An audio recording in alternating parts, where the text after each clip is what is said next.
নমস্কার বন্ধুগণ, শুভ অপরাহ্নের শুভেচ্ছা। আজকে এই যে পারুল বরানগর দর্পণের পারুল পত্রিকাটি আমার শারদীয় সংখ্যাটি আমার হাতে এসে পৌঁছালো।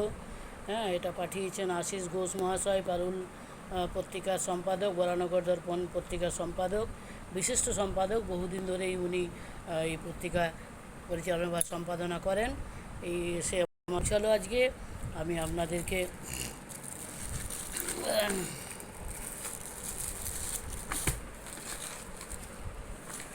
এই মোড়ক উন্মোচন হচ্ছে আমার বাড়িতেই। আমাকে ডেকেছিলেন, আমি যেতে পারিনি। কলকাতা, আসানসোল থেকে কলকাতা তো অনেকটাই দূর, সবসময় যাওয়া সম্ভব হয় না। তাই আমার এই বাড়িতেই মোড়ক উন্মোচন করছি। হ্যাঁ, আপনাদেরকে একটু শেয়ার করছি, যেহেতু আমি সব কিছুই বন্ধুদের সাথে শেয়ার করি, সেই জন্য এটাও শেয়ার করছি ভাই। এই যে আস্তে আস্তে আমার পারুল পত্রিকার মোড়ক উন্মোচন হলো।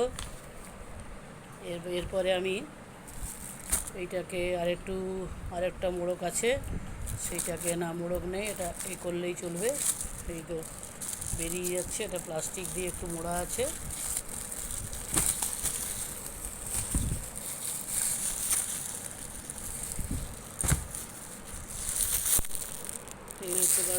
এই হচ্ছে পারুল পত্রিকার শারদীয়া বরানগর দর্পণের পারুল পত্রিকা, শারদৈর্ঘ্য শারদীয়ার সংখ্যা।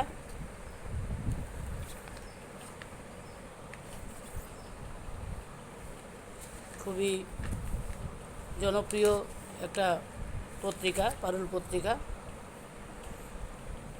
বরানগর দর্পণের আশিস ঘোষ মহাশয়ের সম্পাদনায় এক মুঘলাই মহব্বতের গল্প, এই একটা গল্প আছে, এগুলো সব আছে। আমি একটু এটা হচ্ছে দিদি কাকু অরিজিনাল। ওকে, দিদি কাকু অরিজিনাল। এটা হচ্ছে তৃণাঞ্জন গঙ্গোপাধ্যায়ের বীজ। এদিকে কবিতা আমার কবিতাও আছে এতে একটা কবিতা স্থান পেয়েছে। যাই হোক, আমি আশিস ঘোষ মহাশয়কে অনেক অনেক ধন্যবাদ জানাই। এখানে আছে আমি সে অর্বাচীন বালক, প্রদীপ আচার্য মহাশয়ের লেখা।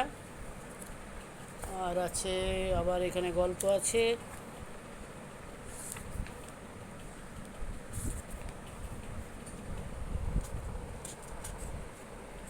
এটা আছে আপনার তারাশঙ্কর বন্দ্যোপাধ্যায়, লেখক ও সাহিত্য, ইন্দ্রাণী বিশ্বাস মণ্ডল মহাশয়ার লেখা। এখানে অসহায় প্রেম, শুভজিৎ বোস, অসহায় প্রেম। আচ্ছা, আছে উত্তরণের পথে, রতন রায়চৌধুরী, আমার কবিতাও আছে, পরে খুঁজে দেখছি, আপনাদেরকে একটু দেখালাম যে পত্রিকা পেলাম। হ্যাঁ, ঠিক আছে, ধন্যবাদ, ভালো থাকবেন, অনেক অনেক ধন্যবাদ, শারদীয়ার শুভেচ্ছা।